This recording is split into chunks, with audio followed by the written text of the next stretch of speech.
people ask me now what I do now in addition to helping women in the 50, you know, beautify their physical body. What else I do? Even more amazing right now is helping women, could be anyone, who are struggling with handling the emotions. What do you mean by emotions, Helen? Okay, let me draw over here.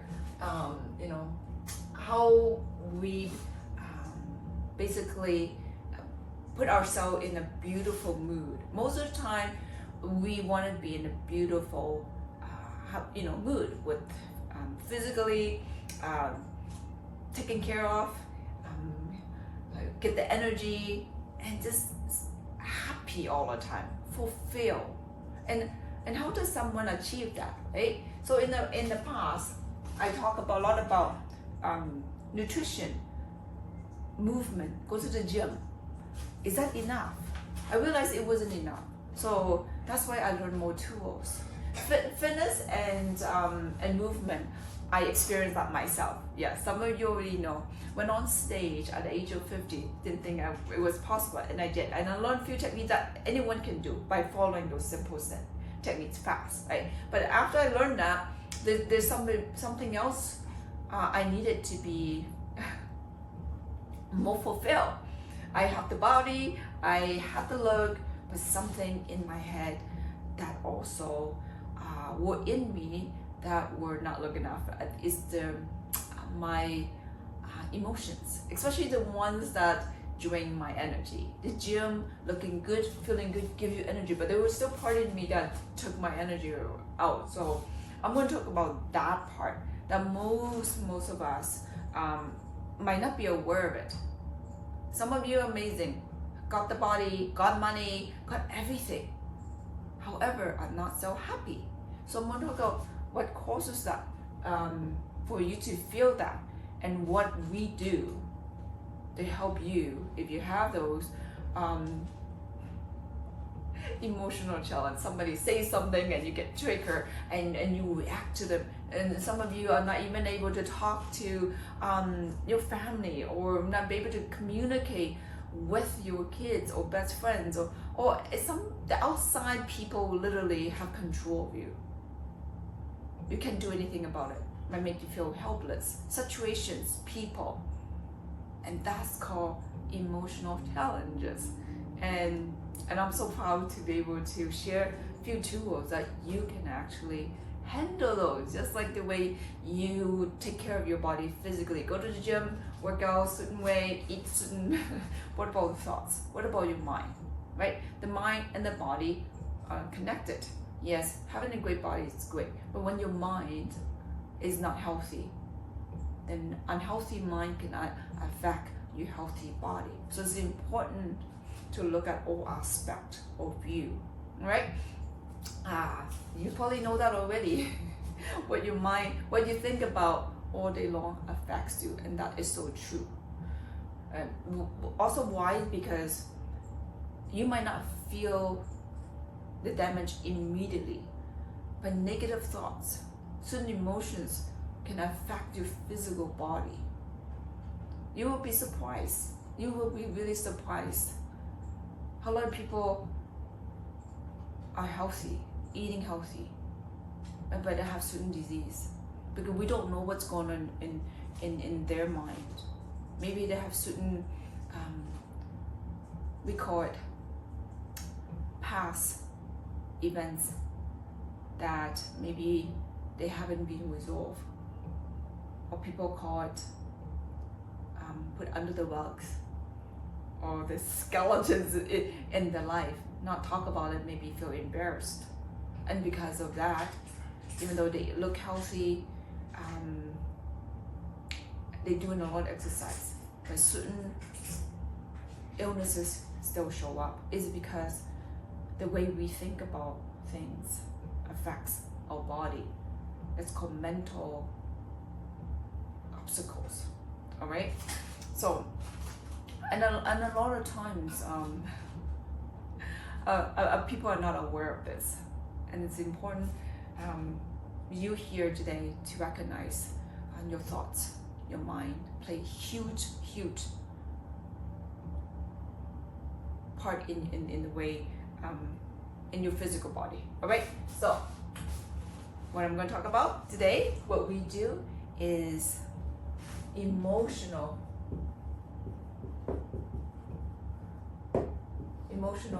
detox.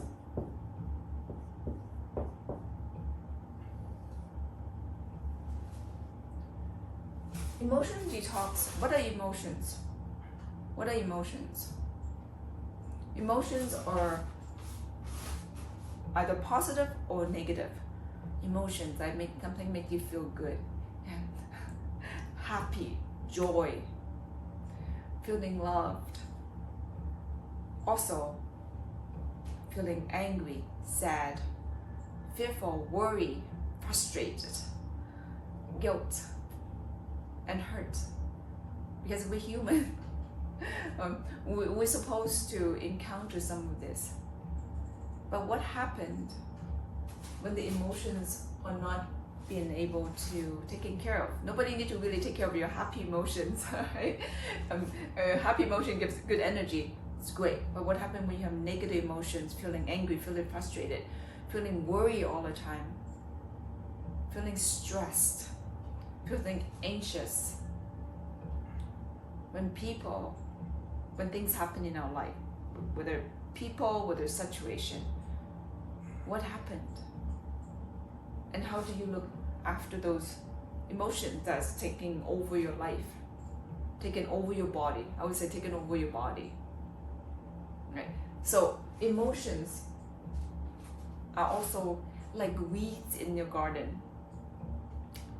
You know, you have flowers, you have trees. What happened when you have weeds and you are not able to take care of the weeds? They grow more and more, and eventually takes over the flowers. They probably take all the nutrients where the nutrients supposed to go to the flowers and the trees, because there's so much.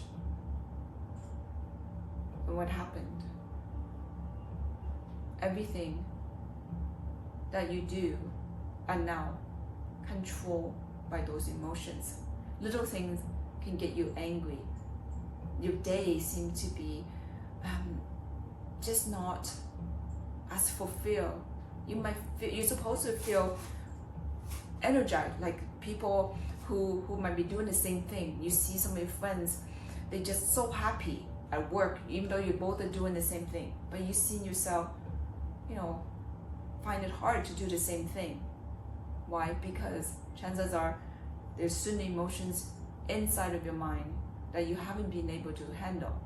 Right? Maybe your friend clean if they have a garden, maybe they take care of the weeds. Maybe they do it once a week. Maybe know how to do it. Maybe they have the right tool. Maybe they hire somebody to do it for them. If you haven't been taking care of your garden, look after the weeds, that's what happened. Weeds now taking over your garden, like your mind. If something happened in your life and you haven't been able to take care of it, take care of mean by giving something a positive meaning. I'm not sure if you have ever heard of Tony Robbins. He said, the meaning that you give equals to your emotions. The meaning that you give it to any circumstances or life situations equals your emotions. For example, if you are going through a separation in your life, things happen, right? Separation with a spouse, or maybe you got fired from a job, or maybe your loved ones, in their elderly stage, leave this planet Earth. Those are situations make you feel perhaps sad, angry, worried, and other feelings that you are feeling negatively, right? Those meanings that you give it to those situations equals how you feel. Many people might face the same thing. People who might be going through a separation, instead of maybe feeling sad about it, if they give a different meaning, meaning maybe it's time to start over again, maybe other things might be better in the future for them.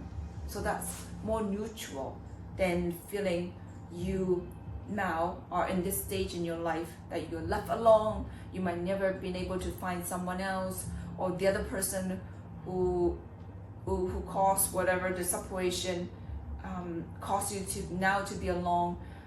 So those are the meaning that equates the emotions, what you're feeling. All right. So whatever you are equating in your mind equals the emotions. So how do you deal with that? How do you change those emotions? Personally, and from the past. Both ways. Right now, if you are feeling a certain way and you haven't been able to control it, feeling sad, it's, you know, just feel about anything, like things so sad that you can't even get out of your bed to go to work. Feel so sad that you don't even want to go out. Feel so sad and angry that little thing gets you mad all the time. All right. So if you're in that situation, it's time to perhaps call someone else and help you give a different meaning. Sometimes if you're new at it, you might not be able to understand the process, because part of our mind love feeling the negative side, feeling pain. Pain itself is addictive. You might not know it's addictive, because when no matter how you think, good or bad, when you see some people happy, they get happier. When people are mad, they get angrier. When people are sad, they get even more sad, right? So either one or the other, they also can be addictive. So it's best to have someone to guide you to the past, perhaps in the past that you haven't been able to release certain emotions. And currently, if you do have those challenges, chances are because of the past, now little things get you angry. It's best that you get somebody to help you, to guide you, and help you use your mind to start reframing, to give a different meaning. It's hard at the beginning, like the gym. If you go to the gym, everything you learned at the beginning might be hard, but you need to practice the muscles of going uphill, thinking positively. All right. So that's how we handle people who have negative emotions. Is go back and give it a different meaning. And to do that permanently, we use clinical hypnosis and a couple tools in NLP where you'll be guided. So guided in a linear line to find those moments in the past subconsciously and look at those situations and detach the negative emotions and give it something positive. And it's hard to do hard to do consciously. Hypnosis allows your body to relax. When you relax, you notice that you can actually think better. You can remember things better. All right. So that's what we do to help people handle their emotions now and permanently.